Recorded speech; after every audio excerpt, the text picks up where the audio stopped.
The Read to Lead Podcast, episode 43. Hey there, I'm Stu Gray from the Stupendous Marriage Show at stupendousmarriage.com. You know, Jeff and I are actually in a mastermind group together, and that means I've got the skinny on Jeff Brown. If you ever want to know, just send me an email. Stu at... Whoa. Hey. That's enough. Thank you, Stu. Thank you very much. It's the Read to Lead Podcast with me, Jeff Brown.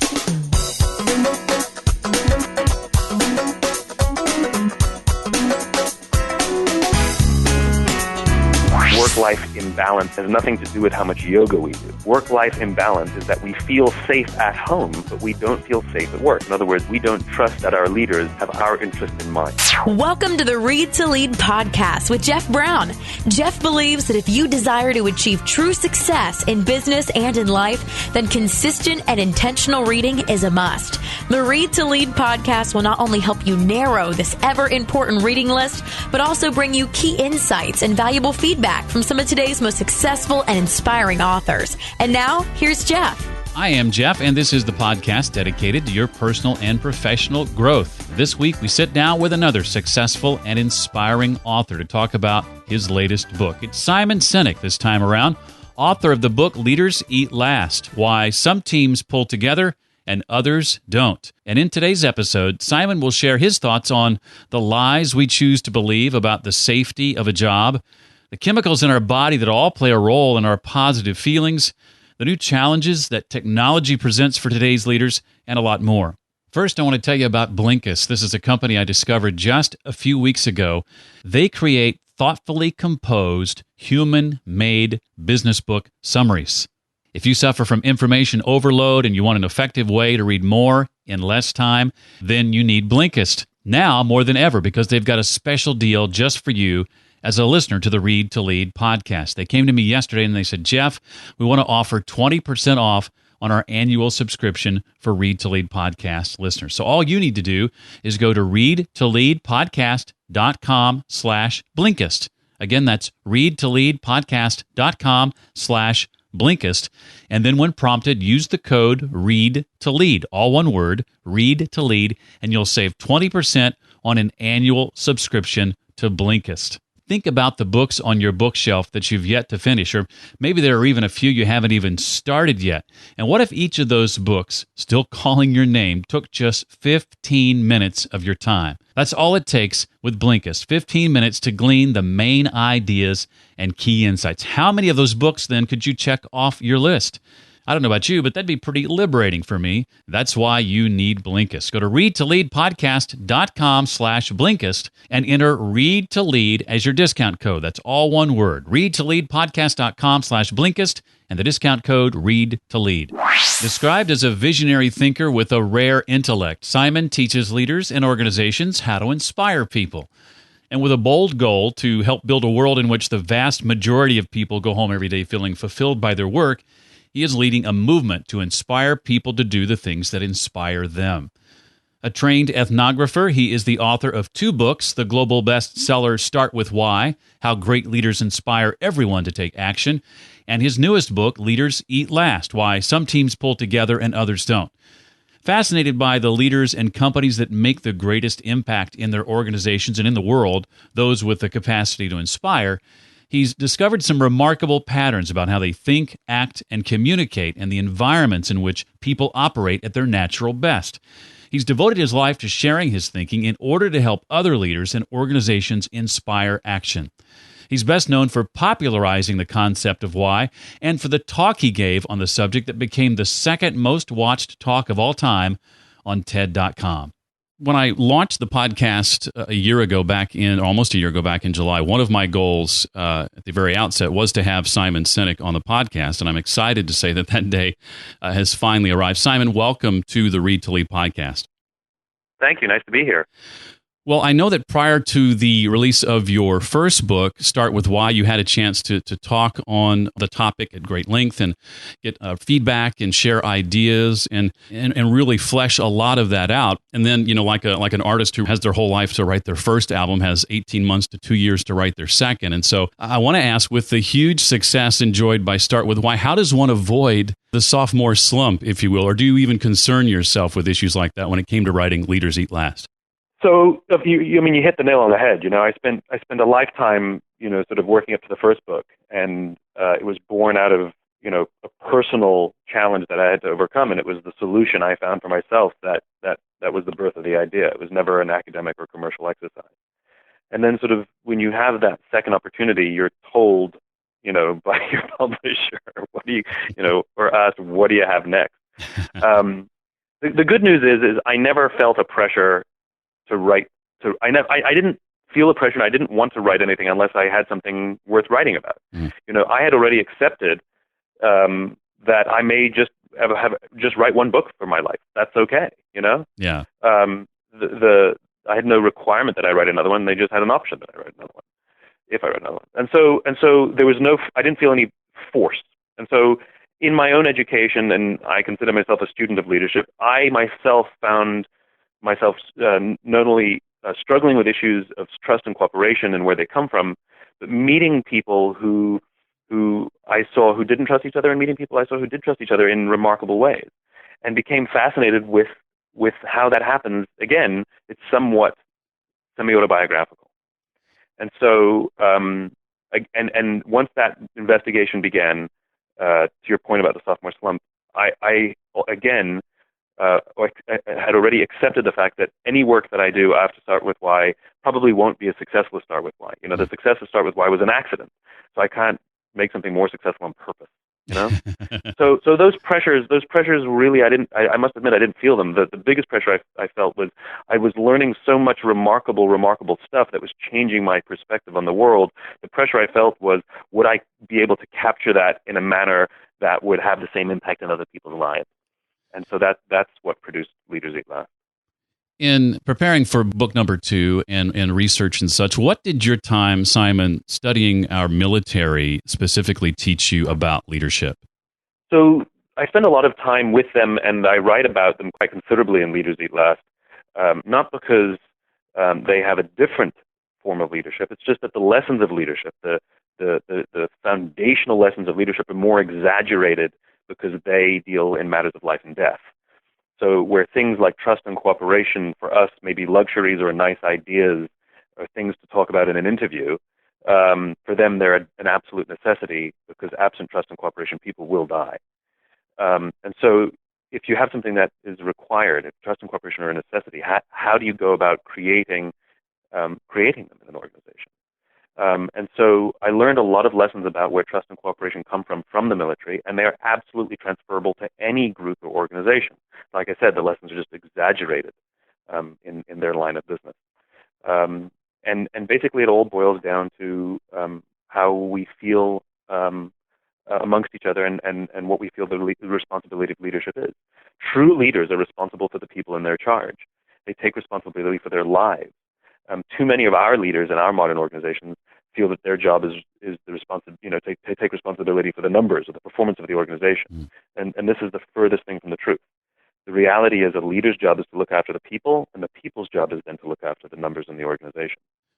Back in episode 30, we're at episode 43 now, we chatted with Liz Weissman, the book Multipliers. And one of the takeaways for me from that conversation with Liz, Simon, and I'd love to get your thoughts on this because I know you delve into this as well, is this approach to leadership that reasons that I'm supposed to have all the answers as a leader, or I can't have someone who reports to me who's smarter than I am. What problem does that mentality create for organizations in your view? Well, it's a complete fallacy that the person at the top has to have all the answers. What would be the point of having people then? Are they just robots, automatons, there to execute on all the brilliant ideas and correct answers that the leader has? No, of course not. Of course not. The more people involved who offer a different perspective, then the more perspectives you will have, the more solutions that become available.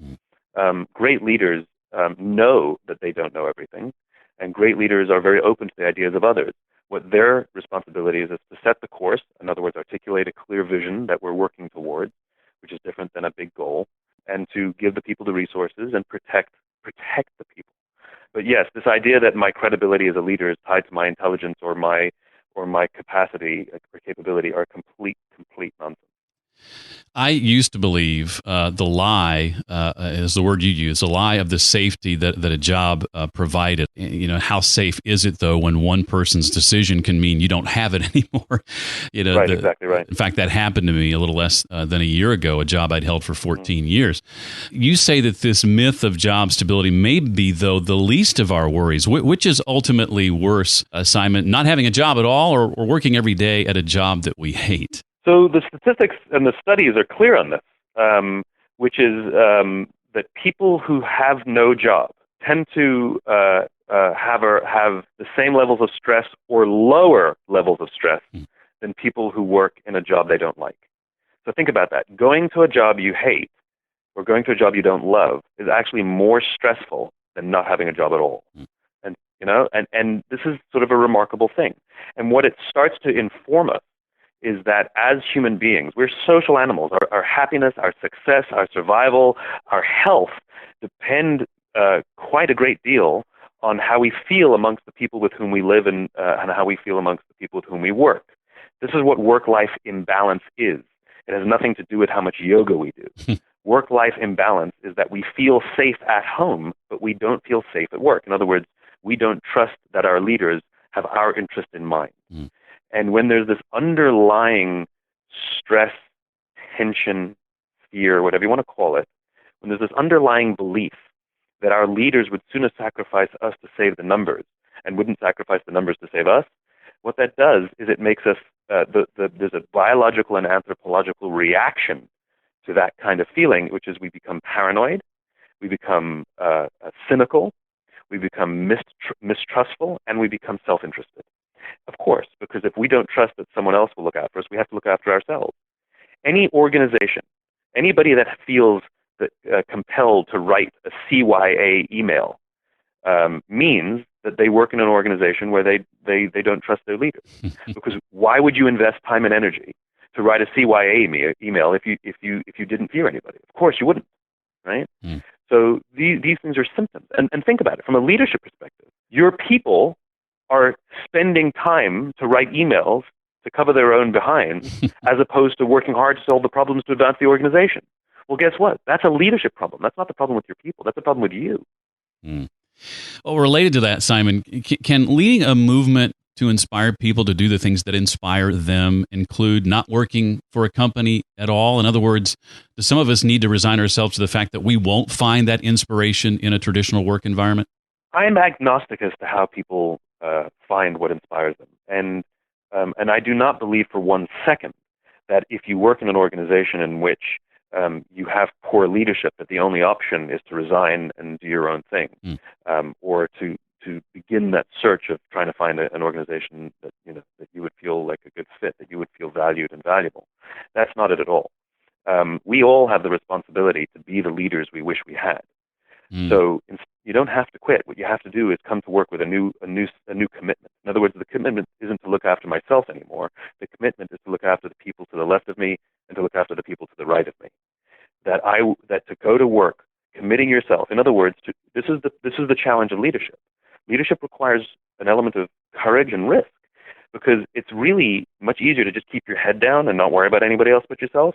This is why leaders, we call them leaders, because they go first. They accept the risk to put the care of others sometimes before themselves. And so when someone comes to work and changes their perspective and decides that if they're never going to love their job and the leadership makes them feel insecure, and because every year if the company misses its numbers there might be layoffs, if I just resign myself to that's the reality and I'm never going to change that or fix that, at least I can make coming to work every day as great as possible for the people with whom I work. And what starts to happen is the teams come together, they coalesce, they get stronger, the performance gets better. And here's the best thing about that model, which is that people react by keeping the leader safe. So here's a true story for you. I know a Marine who he's an officer who was he was deployed, and as is the custom in the Marine Corps, he let his men eat first, just like a parent. Except on this particular day, when the men were done eating, there was no food left for the officer. The officer went hungry that day. He went back out into the field, and all of the men brought him some of their food, because that's what happens. When the leader accepts the risk and has the courage to put the well-being of others before themselves, the way human beings react is to look after those who look after us. Excellent. I'm fortunate to have had a leader like that in my past, and the kind of person who you're willing to almost take a bullet for. You would do anything for them because of their insistence on putting you and your needs first. This is a bit of an open-ended question, Simon, so feel free to expound on it as much as you like, but I'd love for you to share a bit about your study of our 4 primary chemicals in our body that all play a role in our positive feelings, or what you call happy. Yeah, yes. So inside our body is a cleverly organized incentive system. So just like in a company, if we want to direct the behavior of the people inside a company, we offer incentives. We offer positive incentives. Often financial bonuses for achieving certain goals. Right. So what we're able to do is direct the behavior through incentives. The human body works the same way. Inside our body are a system of chemicals that are designed to incentivize us to do things that are in our best interest. If anyone's ever had a feeling of happiness, joy, friendship, love, pride, accomplishment, any of these feelings that I generically call happiness are all controlled basically by 4 chemicals: endorphins, dopamine, serotonin, and oxytocin.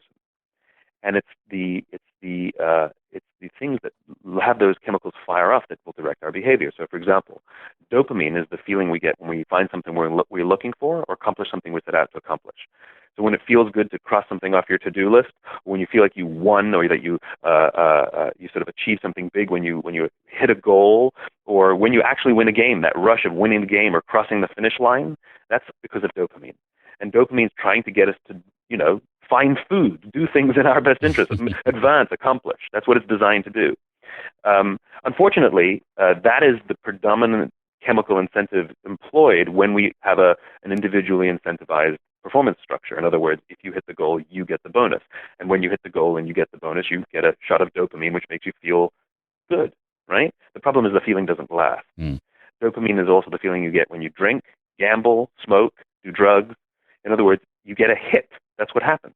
And that's why we have to keep doing it over and over and over again to keep getting the hits. Otherwise, we don't feel good. So it doesn't last. And this is why an unbalance of dopamine incentive inside a corporate incentive structure, in other words, only individually incentivized behavior, can be very, very destructive to the organization itself, because we're not incentivizing cooperation. Other chemicals like serotonin and oxytocin reward us for when we do things for others. So when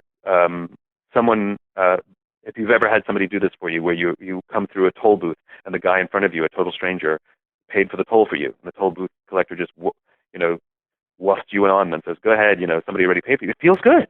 It's really nice. When you're rushing for an elevator and somebody holds the elevator for you, it feels good. It feels really nice. When somebody sends a drink, and when a waiter or a restaurant manager gives you a free appetizer, we say thank you. It feels good when somebody does something nice for us. It also feels nice when we do something nice for someone. When we help a little old lady across the street, or if somebody drops a book and we bend down and pick it up, we feel good. We feel good when we go on the walkathon to raise money for charity. It feels good to do things for others. And the reason is this chemical called oxytocin, which is trying to get us to look after each other. It feels good when others do things for us, so that we'll do other things for others. So we'll do nice things for others. And the nice thing about that is those feelings last, because those are about relationships. Where no one celebrates the goal that they hit 3 years ago, today, we've moved on because we got the hit then, we don't get it now. I can bring you to tears having you talk about the grandparent that you lost 10 years ago, because the relationship is still there. And that's the point, which is the feeling of the human relationship. Those are the feelings that last, which is why those are more closely tied to things like fulfillment, where simply winning doesn't last, and which is why it's unbalanced and to have a system of that alone. You want it balanced across all the chemicals, not just some of them. Well, what's the impact on our oxytocin levels when we witness an act of kindness? Well, that's the nice thing about oxytocin, which is to perform an act of kindness, you get a shot of oxytocin and it feels good. To be on the receiving end of an act of kindness, it makes you feel good. And as the science shows us, simply witnessing an act of generosity makes us feel good. So when you see someone else do something kind for someone, it actually makes you feel good. You smile.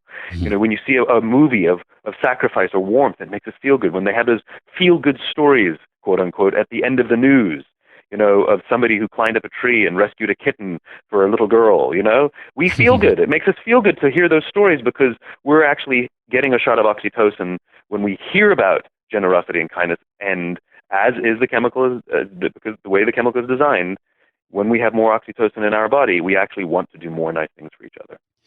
Simon spends a chapter on some of the reasons for more recent higher rates of things like cancer, diabetes, heart disease, other preventable diseases, much of it attributable to stress or cortisol. Yes. And to that end, you say, Simon, that leaders of organizations need to take some responsibility for how they may be contributing to this. What does that look like? Right, sure. So those 4 chemicals we talked about are positive incentives to get us to do things in our best interest. We have another chemical called cortisol, which is the feeling responsible for stress and anxiety.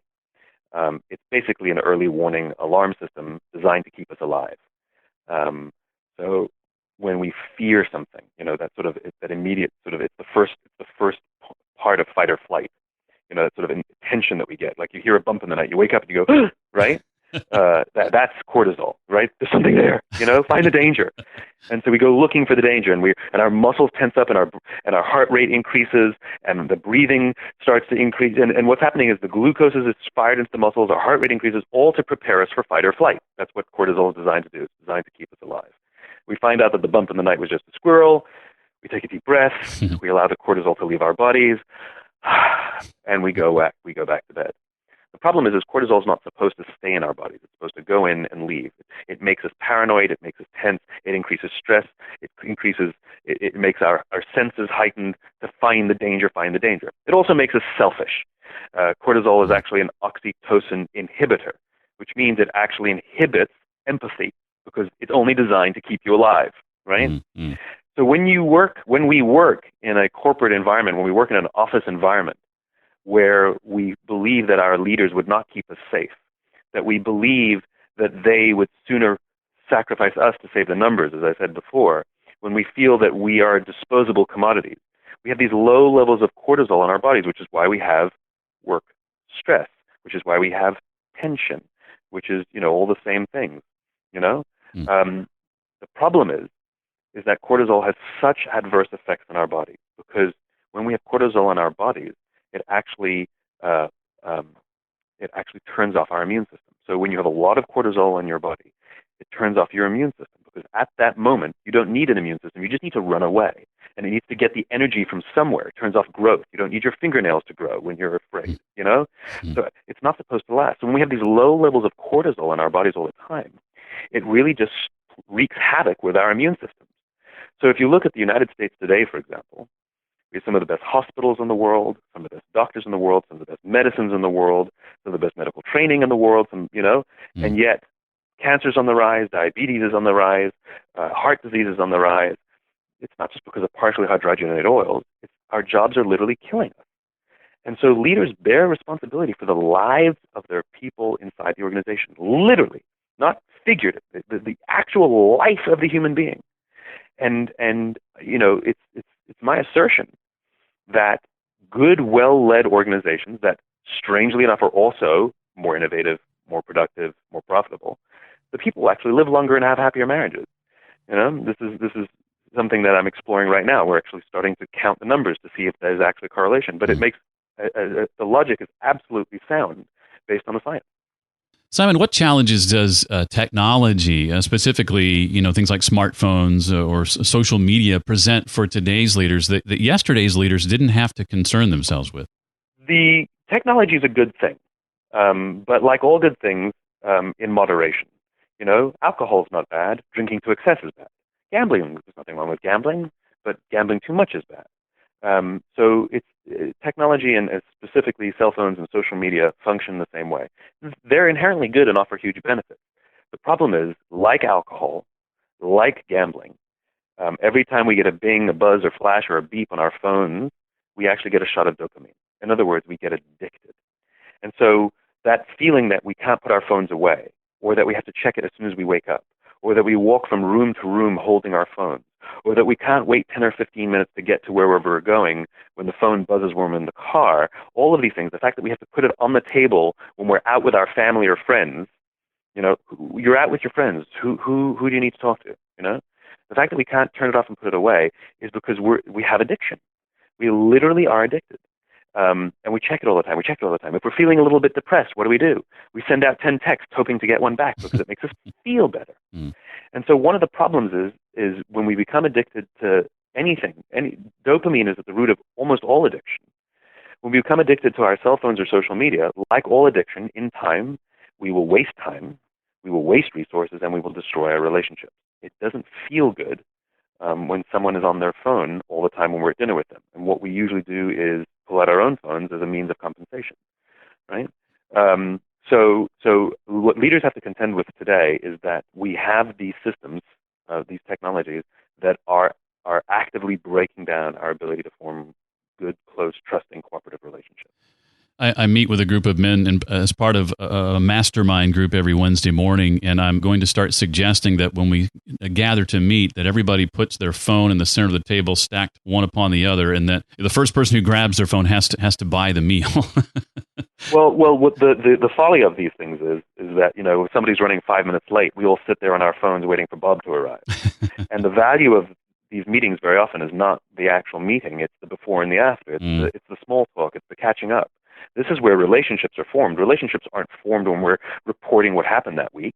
Relationships are formed when we're talking about things that have little bearing on the daily activities, or sharing solutions that we found that may benefit someone else. It's relationships, it's trust.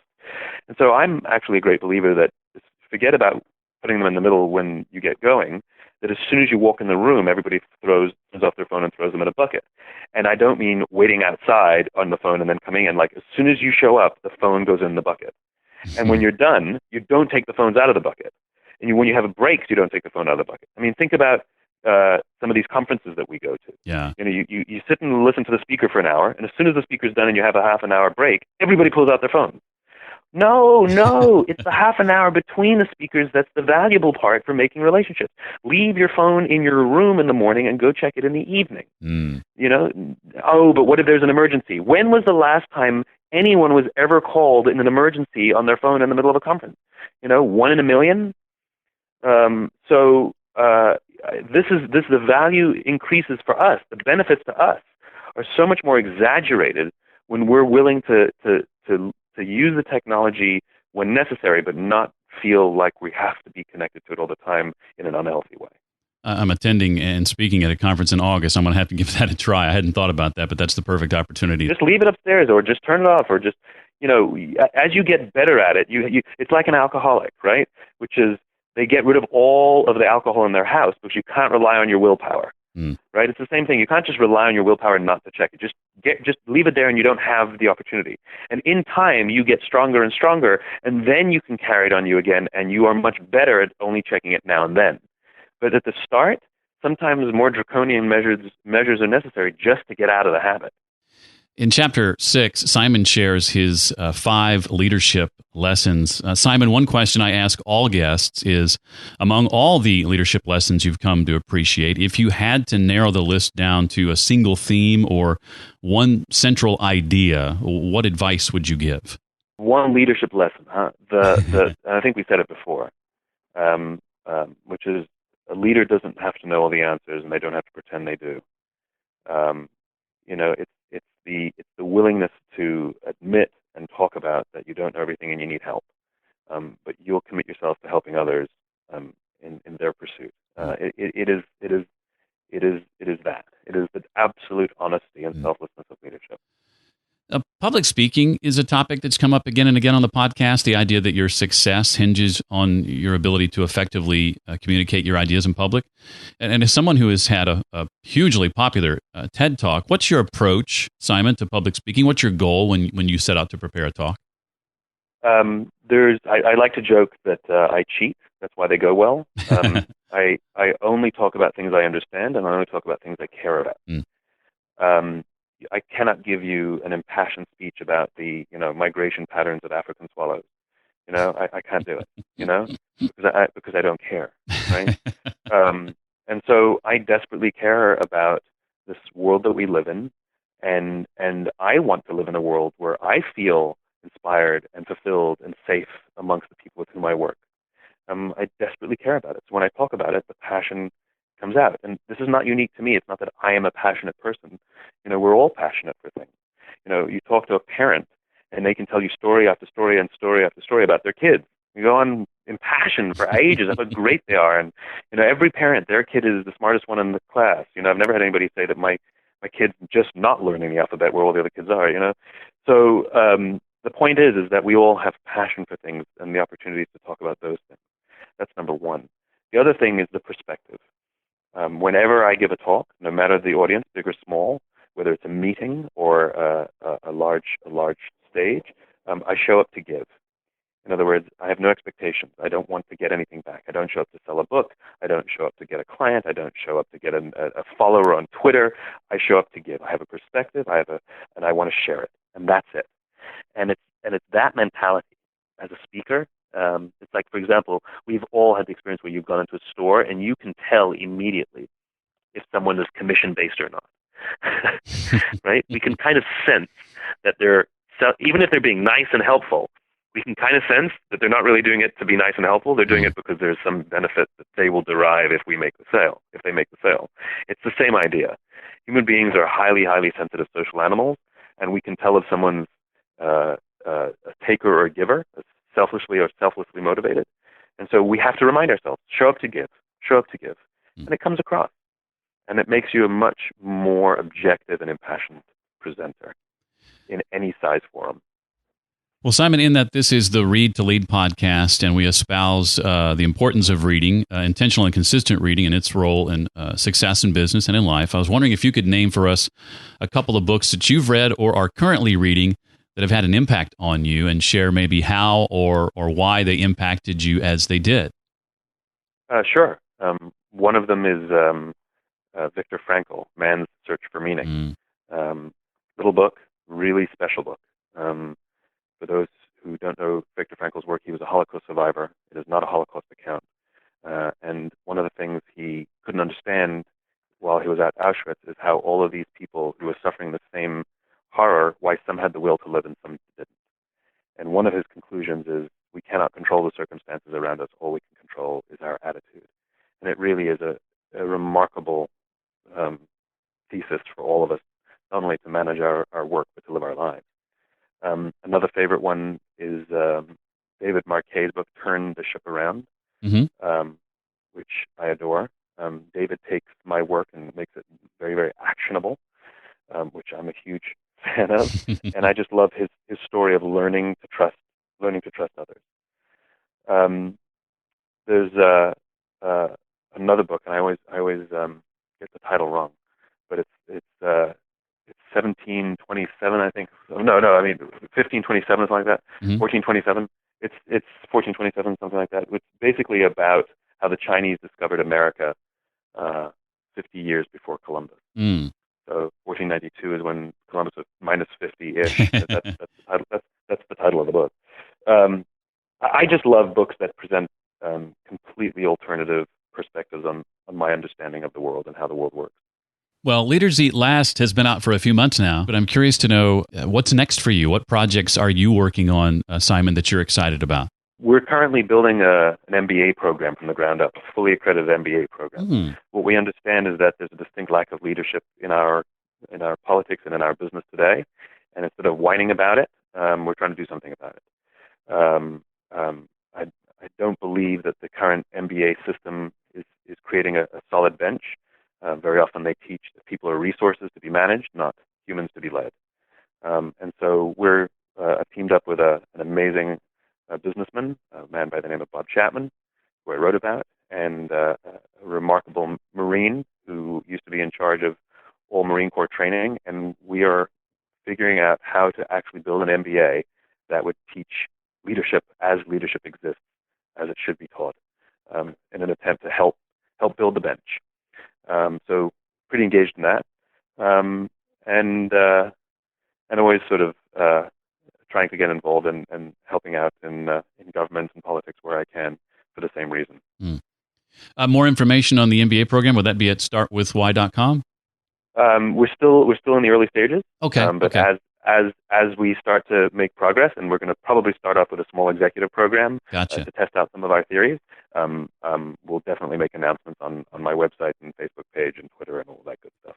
Well, as I mentioned at the outset, one of my goals early on was to have you on the show. And Simon, it has been a true pleasure to have you as a guest. I really appreciate your time and just want to say thank you for being a part of the Read to Lead podcast. Oh, it's my pleasure. Thanks for giving me a forum to share my ideas. I really appreciate it. If you'd like to network with Simon, one of the best ways you can do that is on Twitter, and he's easy to find. He's Simon Sinek on Twitter. That's at Simon Sinek, Sinek. And the Read to Lead podcast makes a great conversation starter. Now, everything you want to know about Simon and his new book and everything else we talked about today, including other resources, books, and links, you can find all that at the page created especially for this episode, and that's at readtoleadpodcast.com/043 for episode 43. Remember that great deal you can get from Blinkist, 20% off an annual subscription when you use the code READTOLEAD.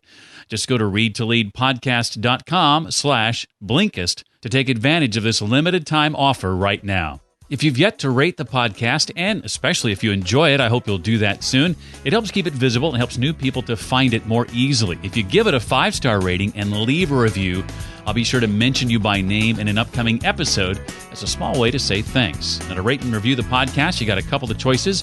Visit readtoleadpodcast.com/iTunes or readtoleadpodcast.com/Stitcher. Well, that's going to do it for this week. I look forward to seeing you next time on the Read to Lead podcast. Thanks so much for listening to the Read to Lead podcast. As a subscriber, we challenge you to be more than just a passive listener. Become a vital member of the community. Visit us on the web at readtoleadpodcast.com and chat with other members at facebook.com/readtoleadnation. Until next time, remember, leaders read and readers lead.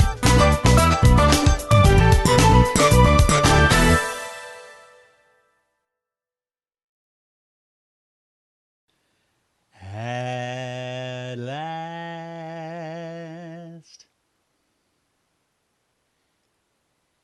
my love has come along. My lonely days are over, and life is like a song.